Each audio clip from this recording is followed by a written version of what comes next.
Good day, ladies and gentlemen. Welcome to our online workshop, Dr. Stahl's Clinical Activity Guideline, a pharmacy educational perspective.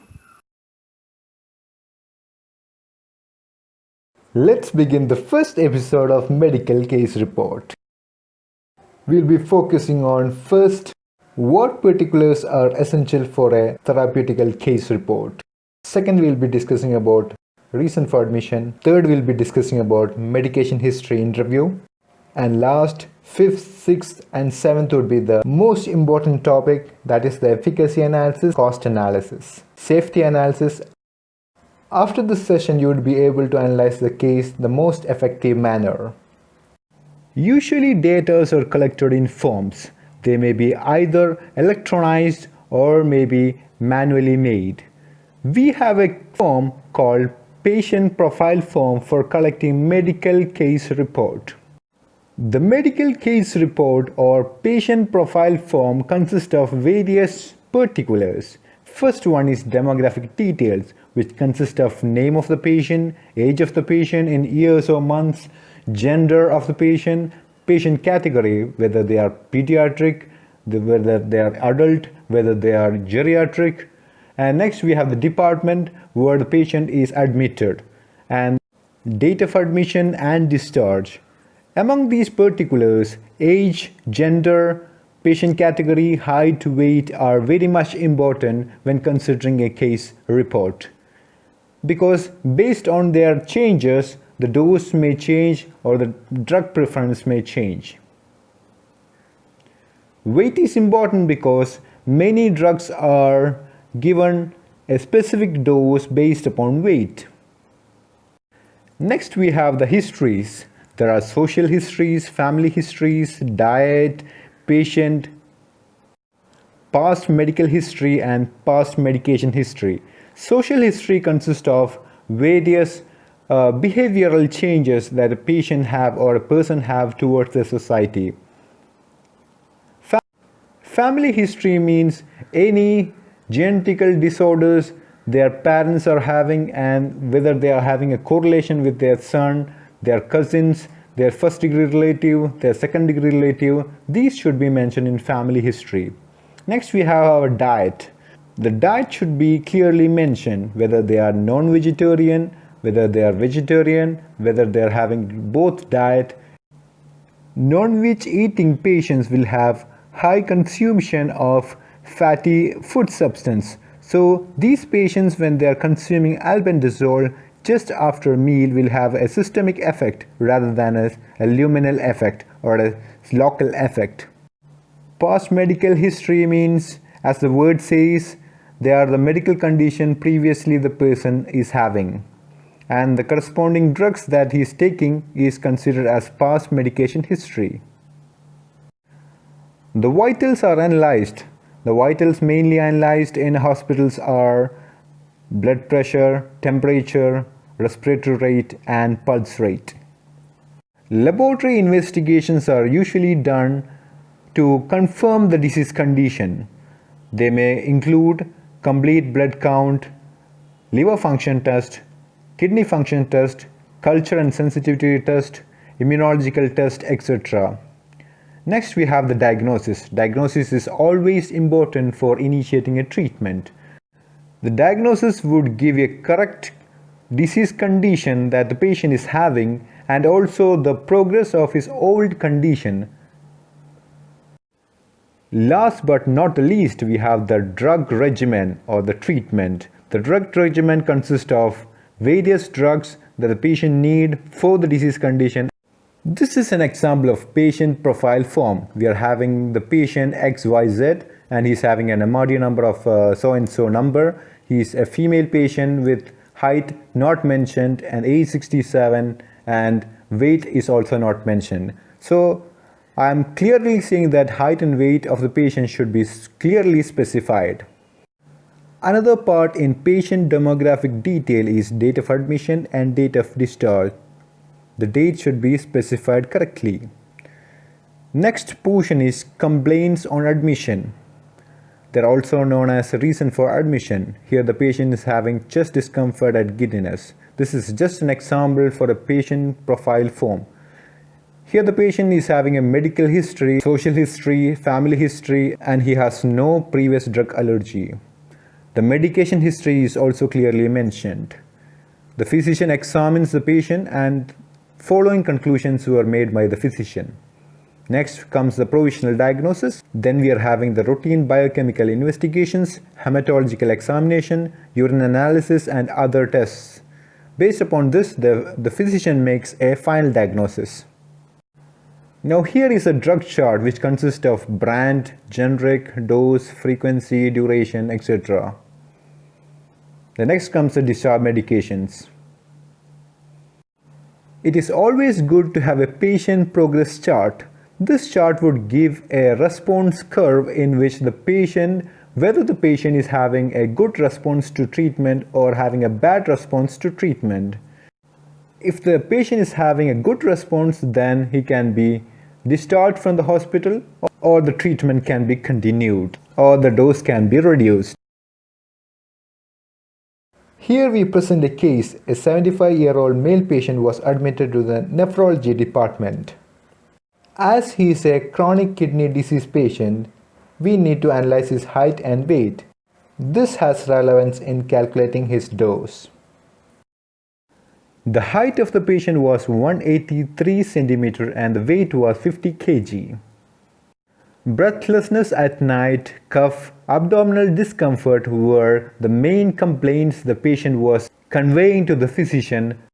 He is a type 2 diabetes mellitus patient who is taking or consuming Voglibose and administering insulin. He is also a hypertensive patient who is consuming tablet enalapril 5 mg BD. The patient's chronic kidney disease stage reached till 4 currently. On physical examination, the physician confirmed the patient is conscious and oriented. He was slightly anemic. Laboratory data. The data gives us an idea that the patient is anemic, as well as the patient is having elevated level of blood urea and creatinine. This gives us an idea that the patient's kidney is deteriorating. The chest X-ray revealed the patient was having acute pulmonary edema. These are the two charts which give the patient's blood pressure and the glucose level. The patient's blood pressure and glucose level are analyzed from the first day to the 7th day. The physician confirmed the diagnosis as chronic kidney disease stage 4 with pulmonary edema, based upon the evidences given by the patient as well as from the laboratory investigations. Now let's move on to the treatment. When mentioning the medicines in the treatment, it is mandatory to include all the modules in the drug regimen. This includes drug, dose, frequency, route of administration, and duration. I'll just brief the treatment and the medicines that are given to the patient. It consists of levosalbutamol 1.25 mg every 6 hourly, that is given as nebulization. Second, the patient was given sitagliptin 100 mg half, that is 50 mg morning. It is given as tablet and it was continued for 7 days. Enalapril was given for 3 days, which is a AC inhibitor. The dose was 5 mg, that was given at morning and at night. Then this was shifted to telmisartan, an ARB, which was given on 4th to 7th day. The patient was also given multivitamin. For diabetes mellitus, the patient was administered with insulin aspart and neutral protamine hexadron. Insulin aspart is a short-acting insulin and neutral protamine hexadron is an intermediate-acting insulin. They are both given as subcutaneously. The patient was then given with isophane insulin, which is another name for neutral protamine hexadron, and the insulin aspart was shifted to regular insulin, which is also a short-acting insulin. Next, the patient was given furosemide, which was given from the day 1 to day 7. The patient was also given with erythropoietin. The main difference between insulin aspart and regular insulin is that aspart is ultra short acting, which is having an onset of action that is 15 to 30 minutes, and in case of regular insulin the onset of action is 30 minutes. The duration of action of insulin aspart is 2 to 4 hours, whereas in case of regular insulin it is 5 to 8 hours. Erythropoietin can be given as IV or as subcutaneously. Next drug is iron sucrose, which is given as 200 mg IV. When we consider iron, always look into elemental iron. Usually, iron fumarate is a tablet that is also given for anemia. It gives a 33% of elemental iron when the usual dose is given. Our patient who is given iron sucrose, the elemental iron that is received from this dose is 20 mg per ml. In case of ferric carboxymaltose, the elemental iron received from 1 ml solution is 50 mg. So we should understand that elemental iron is very much important in administering a dose of iron supplement. Next, the patient was given pantoprazole 40 mg, which is given as intravenously for 2 times. Then the patient was also given mucin syrup, which consists of 2 antacids, which are aluminum hydroxide and magnesium hydroxide. The antacids are also combined with a local anesthetic, which is named as oxytazocane, which is also known as oxytocane, given as 10 mg. This would relieve his pain as well as reduce the acid level comparatively. Now let's look into syrup mucin 5 ml. The 5 ml contains aluminum hydroxide 0.291 mg combined with magnesium hydroxide 98 mg, then combined with oxytocane 10 mg. This we have already discussed. The usual dose of aluminum hydroxide for giving antacid property is 640 mg. In case of magnesium hydroxide, it is 400 mg. Next drug in the combination is oxytazocane, which can be given 15 to 40 mg 3 to 4 times in divided dose. As the syrup is given 5 ml, each 5 ml contains oxytazocane 10 mg. Hence, there is no excess dose. The patient is having chronic kidney disease. Hence, the elimination of various metal compounds may be less. So in these patients, consuming aluminum compound can lead to aluminum toxicity. But in case of magnesium hydroxide, it is less absorbed from gastrointestinal tract, that is 15 to 50% only. Hence, there are lesser chance to get magnesium toxicity. However, these patients should have a monitoring of magnesium or aluminum toxicity. The patient was prescribed with 5 ml, hence the dose is safe to use. Here is another example for you. The syrup consists of levosalbutamol, ambroxol and guaifenesin. The dose given is per 5 ml, which consists of 1 mg of levosalbutamol, 30 mg of ambroxol and 50 mg of guaifenesin. The maximum permitted dose of levosalbutamol ranges from 0.63 to 2.5 mg per dose. And in case of guaifenesin, the dose is 200 to 400 mg per dose. Last but not the least, we have ambroxol. The maximum dose is 120 mg per dose. So here is a question for you. How much ml of the syrup can an adult patient can have? I have mentioned this because drug toxicity in syrup is a main matter of concern. So these are the discharge medication of the patient. We need to thoroughly review the discharge medications and understand whether there are any difference between the current therapy and the discharge medications. If you find any differences, then it is your duty to collect maximum evidences to prove that the admission therapy and the discharge medications are done to improve the patient's condition. Reason for admission is another important particular in medical case report. Here our patient had breathlessness at night, cough, abdominal discomfort for the past 4 to 6 weeks. When we correlated this with the medications given, it was found that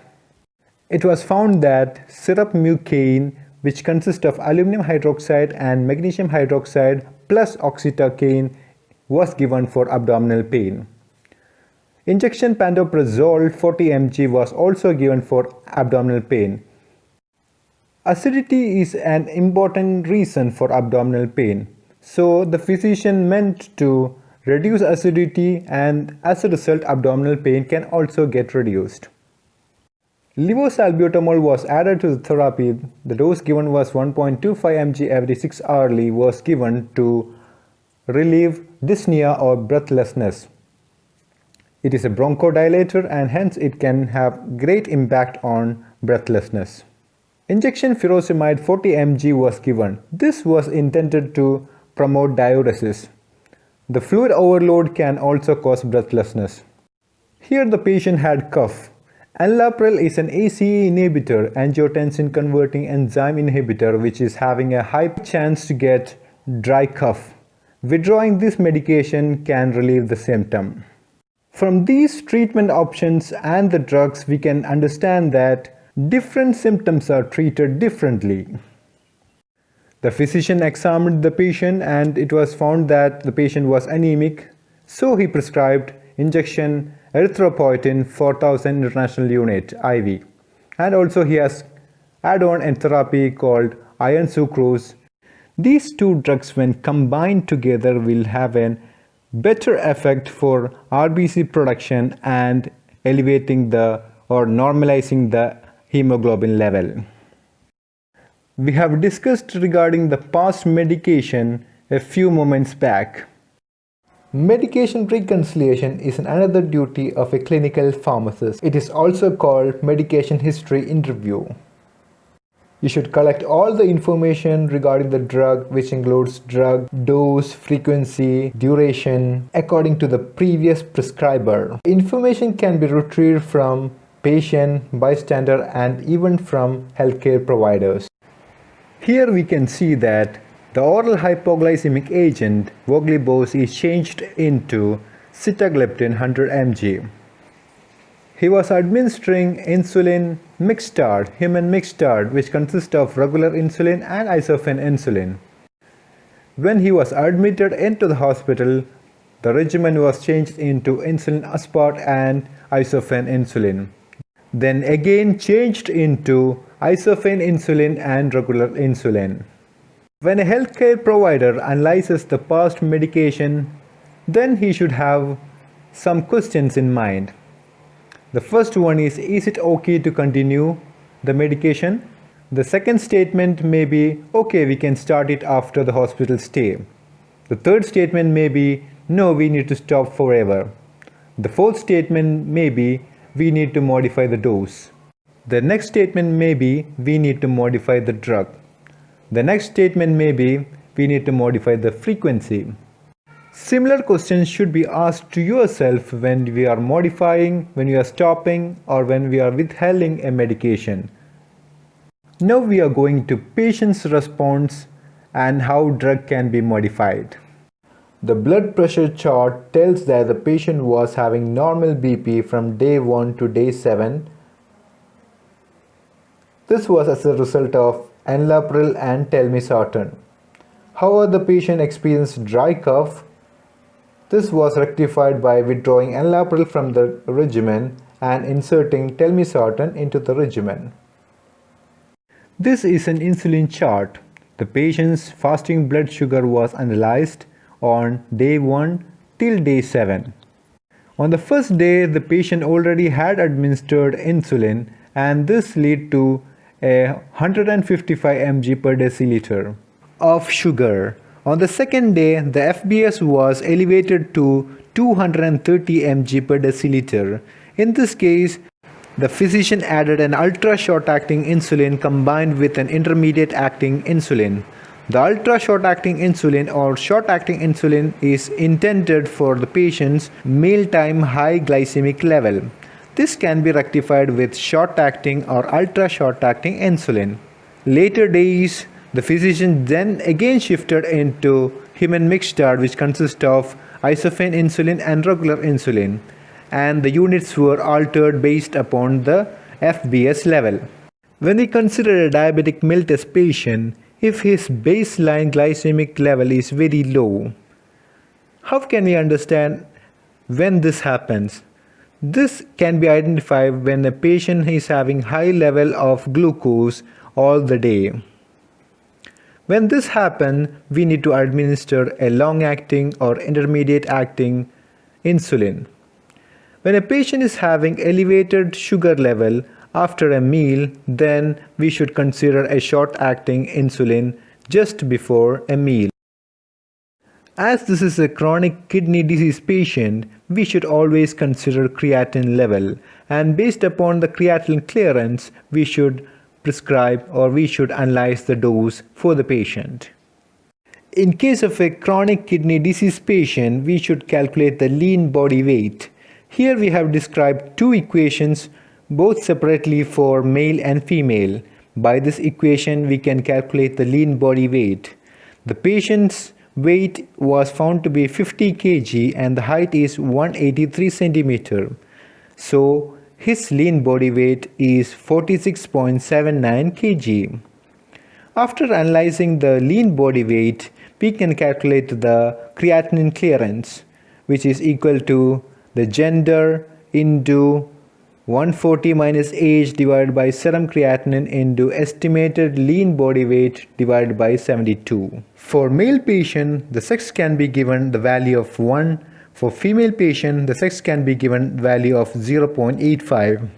There is another equation called estimated GFR, glomerular filtration rate, which is also known as eGFR, which is equal to creatinine assay into serum creatinine raised to minus 1.154 into age raised to minus 0.20 into sex into race. This equation is also having importance in calculating a dose for a CKD patient. The creatinine assay can be given a value of 175 when the creatinine is analyzed by isotonic dilution mass spectroscopy, IDMS. If it is not done by IDMS, then we can give a value of 186. The value is different for different sex. In case of female, the value is 0.742 and in case of male it is 1. The blacks will have 1.21 and non-black will have 1 as the value. The creatinine clearance was calculated with the Cockcroft and Gault method, the equation we have just discussed. On the first day, for a serum creatinine of 3.6 mg per deciliter, the creatinine clearance was 11.73. For 5.3 mg per deciliter serum creatinine, the creatinine clearance was 7.97. And on the last day, that is 7th day, the serum creatinine was 4.5 mg per deciliter and the creatinine clearance was 9.39. The doses of enalapril and telmisartan given for 1 to 7 days were 5 mg BD in case of enalapril and 40 mg OD for telmisartan. Now let's look into the creatinine clearance and how much dose should be modified in each cases. In case of enalapril, when the creatinine clearance is greater than 30 ml per minute, no dose modification is necessary. When the creatinine clearance is less than 30 ml per minute, the initial dose should be 2.5 mg once daily, and this can be titrated slowly to a 40 mg dose per day. Now let's look at the patient's case. The dose given is 10 mg and this patient is taking enalapril for a prolonged period of time and is in CKD stage 4. And his dose does not exceed 40 mg per day. If he is a new hypertensive patient, then 2.5 mg OD should be the initial dose for the patient. Telmisartan, however, does not need any dose modification, hence the dose is okay for this patient. There are no dosage modification required for aspart and neutral protamine hexadron or neutral protamine hexadron and regular insulin in case of manufacturer's label. However, dosage adjustment may be required. Renal impaired patients may have changed insulin requirement, hence we need to monitor the blood glucose level closely. In case of regular insulin, following dose modifications can be done based on creatinine clearance. When the creatinine clearance is greater than 50 ml per minute, no dose modifications necessary. When the creatinine clearance is between 10 to 15 ml per minute, then administer 75% of normal doses that is recommended. And then we need to monitor the glucose closely. When creatinine clearance is less than 10 ml per minute, then we need to administer 50% of the normal dose, and then we need to closely monitor the glucose. The renal dosing recommendations are based upon the best available evidences and clinical expertise. For sitagliptin, we can try the following. When eGFR greater than or equal to 45 ml per minute per 1.73 meters squared, then no dosage adjustment required. When eGFR greater than 30 to less than 45 ml per minute per 1.73 meters squared, then 50 mg once daily dose can be prescribed. When eGFR less than 30 ml per minute per 1.73 meters square, then the dose should be 25 mg once daily. In our patient case, the eGFR is found to be less than 30 ml per minute per 1.73 meters square. Hence, the dose can be or may be 25 mg once daily instead of the prescribed dose 50 mg OD. The next topic that we are going to discuss in case analysis is efficacy analysis, safety analysis, and cost analysis, a very important topic in case analysis. So stay tuned for these sessions.